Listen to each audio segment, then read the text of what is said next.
नदी किनारे एक छोटा सा गांव था। उसी गांव में एक गरीब मछुआरा रहता था जिसका नाम था रामदास। रामदास मेहनती इंसान था। सुबह सूरज निकलते ही वह अपनी छोटी नाव लेकर नदी की ओर निकल जाता और देर शाम तक मछलियां पकड़ता। उन मछलियों को बेचकर ही उसका परिवार गुजर बसर करता था। लेकिन एक दिन कुछ अलग ही हुआ, मानो बरसात ने कसम खा ली हो कि रुकना ही नहीं है। बारिश लगातार दिन रात बरसती रही और पूरा गांव बारिश में डूब गया।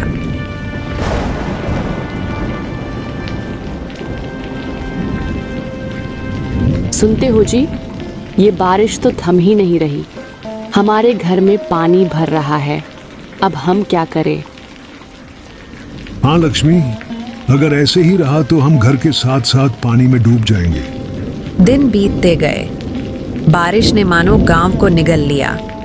कई घर गिर गए। कुछ ही दिनों में रामदास का छोटा मिट्टी का घर भी ढह गया। उनका छोटा सा आशियाना पल भर में खंडहर बन गया। अब उनके पास सिर्फ एक पुरानी नाव बची थी जिसे रामदास रोज मछली पकड़ने ले जाता था। मजबूरी में उसी नाव को उन्होंने अपना घर बना लिया। मत डरो बेटा, ये नाव ही अब हमारा घर है। जब तक बारिश थमेगी नहीं, हम इसी पर रहेंगे। भगवान चाहेगा तो सब ठीक हो जाएगा। हमारा घर टूट गया, अब हम कहाँ जाएंगे जी? लक्ष्मी, सब कुछ चला गया पर परिवार साथ है ना, यही सबसे बड़ी दौलत है। बाकी सब भगवान की मर्जी है। हमें भगवान पर भरोसा रखना चाहिए। एक रात नदी का बहाव इतना तेज हुआ कि नाव धारा के साथ बहने लगी। ये देख सभी लोग डर गए। अम्मा, ये नाव कहीं डूब तो नहीं जाएगी ना? नहीं बेटा, तुम्हारे बाबूजी हैं ना, कुछ नहीं होगा। रामदास आसमान की ओर देखते हुए मन ही मन प्रार्थना करने लगा। हे भगवान, अब तू ही हमारी नया पार करना। रात लंबी थी। नाव तेज बहाव के साथ बहती रही, पर धीरे धीरे रात बीत गई। अगली सुबह जब रामदास ने वहां का नजारा देखा तो हैरान हो गया। वे किसी अनजानी नदी में आ पहुंचे थे। उस नदी का पानी साधारण पानी जैसा नहीं था। वह सुनहरी चमक से दमक रहा था। लहरें मानो सोने की रेखाएं खींच रही हों। अरे, ये कैसी नदी है? मैंने तो कभी ऐसी नदी नहीं देखा। लक्ष्मी भी आश्चर्यचकित थी। हाँ जी, ये जगह हमारी नदी जैसी नहीं लगती। लगता है हम किसी अनजानी जगह पर आ गए हैं। अभी वे इस रहस्यमयी जगह को समझ ही रहे थे कि अचानक पानी से एक चमकदार चीज बाहर निकली। वो एक बड़ी और चमचमाती जादुई मछली थी। उसका शरीर सोने जैसा चमक रहा था। हे भगवान, ये कैसी मछली है? इसे हाथ मत लगाना जी, ये साधारण मछली नहीं लगती। उस मछली की चमक इतनी तेज थी कि ऐसा लग रहा था मानो कोई सोने की मूर्ति पानी में तैर रही हो। रामदास का दिल तेज तेज धड़कने लगा। उसे लगा कि ये शायद कोई सपना है। हे भगवान, ये कैसी मछली है? मैंने ऐसी मछली अपनी जिंदगी में कभी नहीं देखी। इसे हाथ मत लगाना जी, ये साधारण मछली नहीं है। कहीं कोई अनहोनी न हो जाए। तभी वो मछली उनसे बोली, डरिए मत, मैं तुम्हें नुकसान पहुंचाने नहीं आई हूँ। मैं इस नदी की रक्षक आत्मा हूँ। मैं बहुत दिनों से तुम्हारा दुख देख रही थी। रामदास हक्का बक्का रह गया। उसके हाथ कांपने लगे और वह मछली को प्रणाम करते हुए बोला, हे देवी स्वरूप मछली, आप कौन हैं? और मेरे जैसे गरीब आदमी पर आपकी नजर क्यों पड़ी? मछली मुस्कुराई और बोली, मैं इस नदी की आत्मा हूँ। जो लोग सच्चे दिल से मेहनत करते हैं, कभी किसी का हक नहीं छीनते और ईमानदारी से जीवन जीते हैं, मैं उन्हें वरदान देती हूँ। तुम भी ऐसे ही इंसान हो रामदास। वरदान? वो भी मेरे लिए? मैंने तो जीवन में सिर्फ मेहनत की है, कोई बड़ा काम नहीं किया है। मछली ने अपने सुनहरे पंख लहराए और बोली, यही सबसे बड़ा काम है। तुमने कभी चोरी नहीं की, किसी को धोखा नहीं दिया, अपने परिवार को भूखा रहकर भी सही रास्ते पर रखा। इसलिए ये लो एक जादुई मोती। इतना कहकर मछली ने अपना मुंह खोला। उसके मुंह से एक चमचमाता हुआ नीला सुनहरा मोती बाहर आया। मछली ने मोती को रामदास के हाथों में रख दिया। रामदास भावुक हो गया। उसकी आंखों से आंसू निकल पड़े। हे देवी, आपने हमें जीवन दान दिया। मैं कसम खाता हूं कि इस मोती का उपयोग केवल नेक कामों के लिए ही करूंगा, कभी लालच में नहीं पड़ूंगा। अब हमारे बच्चों को भूखा नहीं रहना पड़ेगा। आपने हमें नई जिंदगी दी है। याद रखना, यह मोती सिर्फ तुम्हारी ज़रूरत पर काम करेगा।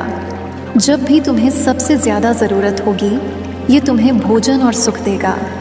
लेकिन अगर तुमने इसमें लालच दिखाया या गलत काम के लिए इस्तेमाल किया तो इसकी शक्ति हमेशा के लिए खत्म हो जाएगी। हे नदी माता, मैं वचन देता हूं कि इस वरदान का इस्तेमाल सिर्फ भलाई और जरूरत के लिए ही करूंगा। याद रखना, असली ताकत दया और सच्चाई में है। इतना कहकर वह पानी की गहराई में गायब हो गई और फिर से बारिश हुई। रामदास का परिवार पहली बार कई दिनों बाद उम्मीद से भरा हुआ महसूस कर रहा था। वो जानते थे कि अब शायद उनकी जिंदगी बदलने वाली है। रात भर रामदास उस चमचमाते मोती को अपने हाथों में लेकर देखता रहा। मोती से पीला हल्की रोशनी निकल रही थी। अम्मा, ये मोती बहुत सुंदर है। क्या ये हमें खाना देगा? हाँ बेटा, ये मोती हमारी मदद करेगा। सुबह होते ही रामदास ने तय किया कि सबसे पहले बच्चों के लिए खाना मांगा जाए, क्योंकि पिछले कई दिनों से सब भूखे थे। उसने मोती को दोनों हथेलियों में लिया और मन ही मन बोला, हे जादुई मोती, मेरे बच्चों के लिए भोजन का इंतजाम करो। जैसे ही उसने यह कहा, नाव के कोने से एक मंद प्रकाश फैलने लगा और देखते ही देखते वहां एक बड़ी थाली आ गई। थाली में गर्मागर्म भोजन था, ताज़ा रोटियां, भाप उठता चावल, दाल की खुशबू और सब्जी। साथ ही बच्चों के लिए मीठे लड्डू भी रखे थे। लक्ष्मी ने आंखें फाड़कर देखा। ये तो सचमुच चमत्कार है। इतना स्वादिष्ट खाना तो मैंने आज तक नहीं खाया। परिवार ने कई दिनों बाद पेट भरकर खाना खाया। रामदास, देखो भगवान ने कैसे हमारी सुन ली। सचमुच इस मोती ने हमें जीवन दान दिया है।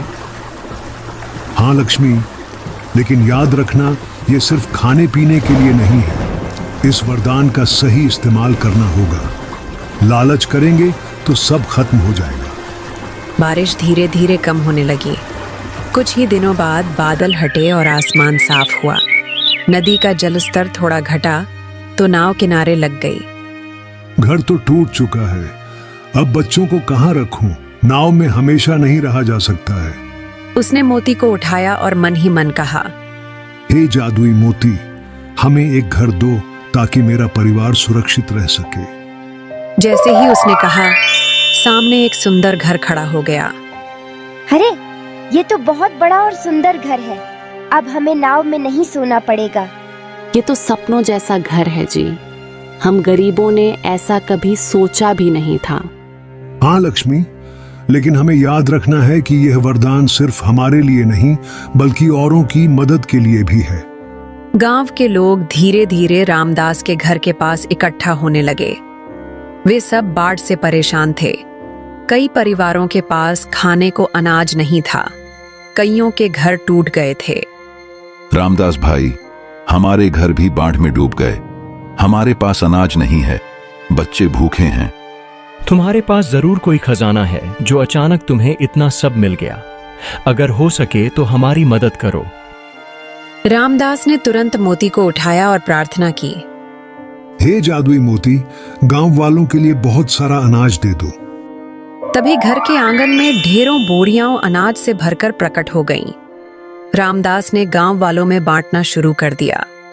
भाइयों, ये भगवान दिया है, इसे अपने बच्चों को खिलाओ। सुख अकेले में अधूरा है, सबके साथ मिलकर ही पूरा होता है। रामदास भाई, तुमने हमें भूख से बचाया है।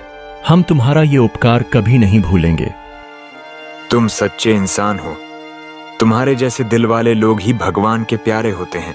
उस दिन से गांव वालों के दिल में रामदास की एक अलग ही जगह बन गई। लेकिन हर गांव में कुछ लोग ऐसे होते हैं जिनकी नजर हमेशा दूसरों की खुशी और दौलत पर लगी रहती है। रामदास के गांव में भी ऐसे दो आदमी थे, रघु और भोला। दोनों बचपन से ही आलसी और लालची थे।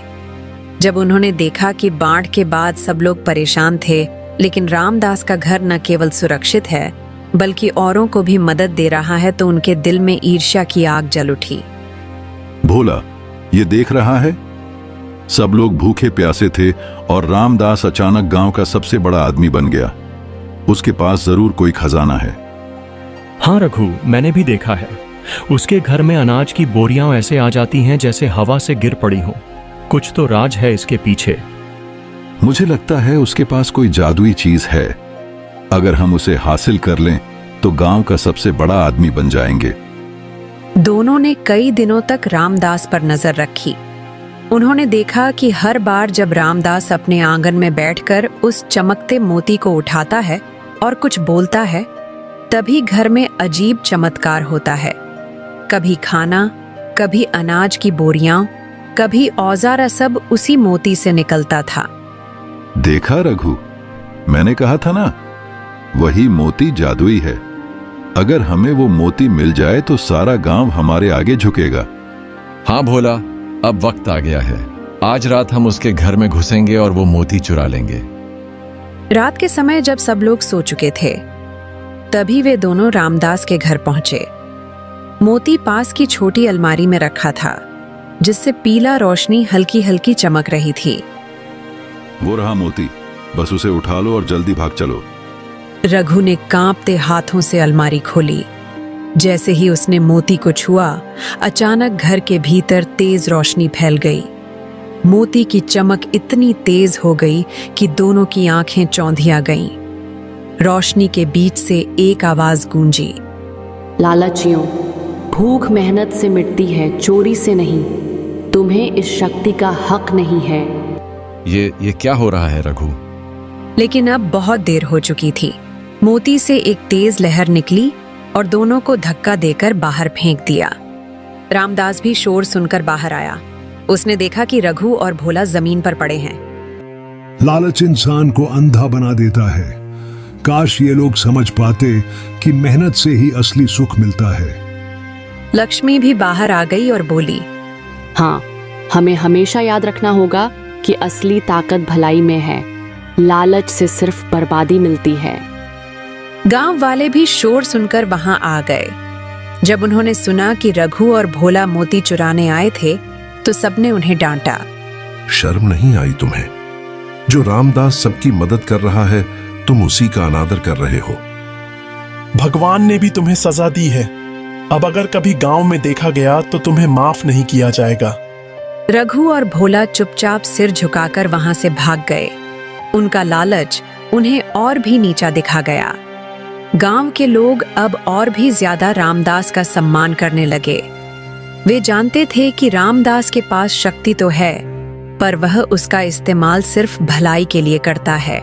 रामदास बेटा, तूने साबित कर दिया कि दौलत बांटने से बढ़ती है और चोरी से घटती है। गांव तुझ पर गर्व करता है।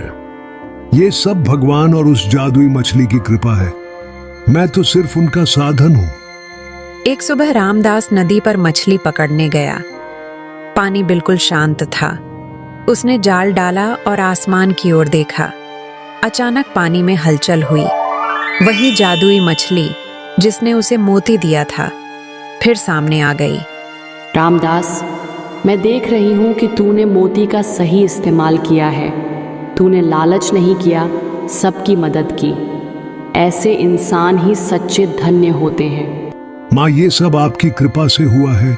अगर आप मुझे बचपन की तरह भूखा प्यासा देखना चाहती, तो शायद मैं अब तक मिट गया होता।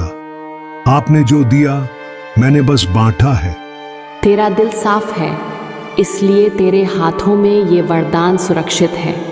पर याद रखना, हर चीज का एक अंत होता है। ये मोती हमेशा तेरे पास नहीं रहेगा। जिस दिन तू इसका लालच करेगा, उस दिन ये मोती तेरे हाथों से फिसल जाएगा।